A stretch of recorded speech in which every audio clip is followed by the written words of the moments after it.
Hello everyone, and welcome back to our channel. If you're passionate about South African politics, cultural identity, and the ongoing battles over public space and symbolism, then this episode is for you. Be sure to like this video, subscribe to the channel, and drop your thoughts in the comments. This one's going to stir some strong opinions.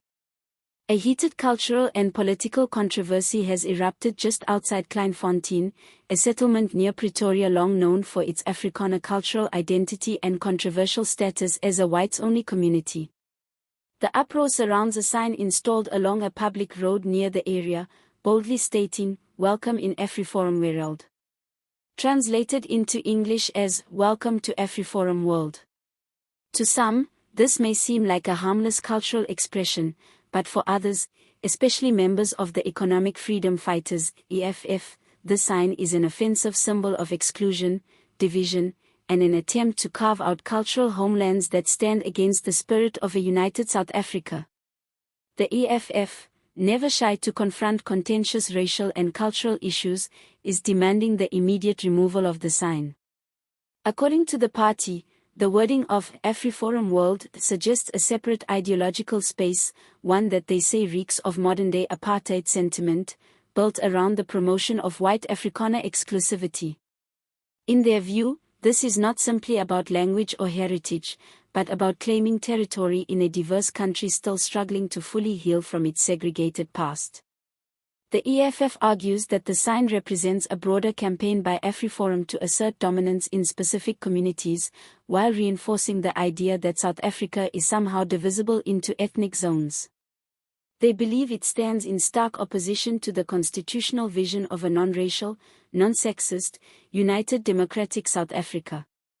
They're not just calling for the sign to be taken down, they're calling for a national conversation about the role of cultural groups that, in their eyes, refuse to integrate into the broader South African identity. Now, for those unfamiliar with AfriForum, let's take a step back. AfriForum is a civil rights organization that claims to protect the rights of Afrikaans-speaking South Africans, particularly Afrikaners.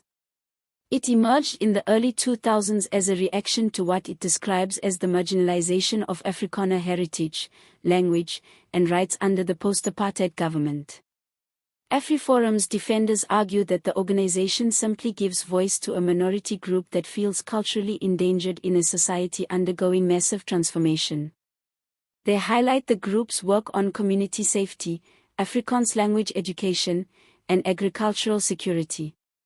In fact, AfriForum has built schools, offered private security services, and even initiated independent water infrastructure projects in some areas.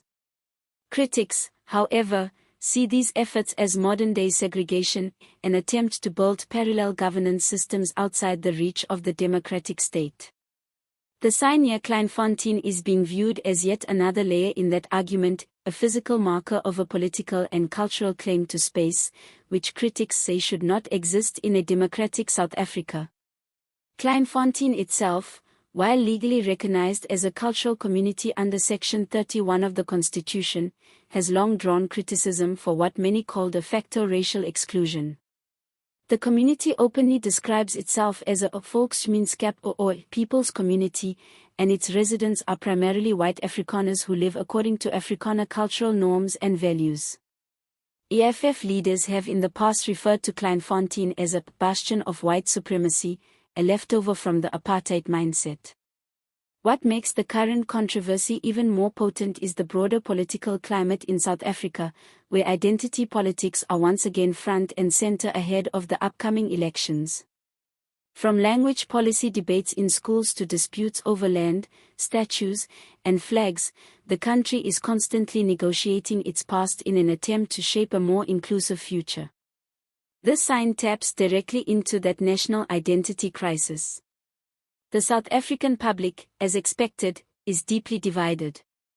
Supporters of the EFF argue that letting such a sign remain sends a dangerous message, that it's acceptable to have spaces that subtly or explicitly exclude others based on language or cultural affiliation. They warn that this could pave the way for further self-segregation and balkanization in South African society, undermining efforts to build social cohesion. Others, however, insist that AfriForum has a constitutional right to express its culture and language, as long as it doesn't incite hatred or discrimination. They point out that the country's constitution is built on the principle of multiculturalism, and that efforts to erase signs like these amount to censorship and cultural intolerance. It's also worth mentioning that this isn't the first time signs, flags, and symbols have sparked national debate. Think back to the controversies over the old South African flag, statues of apartheid-era leaders, and even the naming of streets and cities. Each of these debates reveals how symbols carry more than just aesthetic value, they carry emotional and historical weight, especially in a country with such a painful past. In the case of the AfriForum World sign, what's clear is that we're dealing with far more than a few painted words on a board. This is a battle over space, power, and whose version of South Africa is allowed to stand in public view. It's a reminder that reconciliation is not just a once-off event but an ongoing process, one that demands honesty, confrontation, and empathy from all sides. As of now, the sign still stands. But given the public pressure, especially from the EFF and other activists, it's likely that this matter will not end quietly. We could see legal challenges, protest action, and perhaps even national debate in Parliament about the role of culturally exclusive communities and the language they use to define their spaces. Whatever side of the debate you fall on, one thing's for sure, this story is far from over. It forces us to ask difficult but necessary questions. Can South Africa truly be one nation under one flag, when signs and settlements continue to draw lines between its people? And who gets to decide what kind of public symbolism is acceptable in a democracy still grappling with racial and cultural inequality? Let us know your thoughts in the comments. Should the sign be taken down, or does AfriForum have the right to keep it up as part of their cultural expression? Don't forget to like this video if you found it informative, and make sure you subscribe for more deep dives into the politics shaping our nation. Thanks for watching, and see you next time.